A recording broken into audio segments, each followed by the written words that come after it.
Assassina una mica de Déu. Gràcies.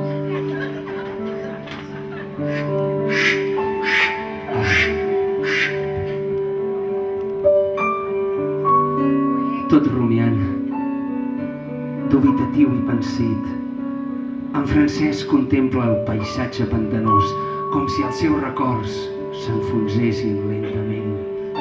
N'estava fins al coll, un amor impossible, una hipoteca impagable i un idioma imposat. El marcià renega de la incomunicació que pateix perquè desconeix altres codis lingüístics. El català no hauria de ser prou per conviure a Catalunya.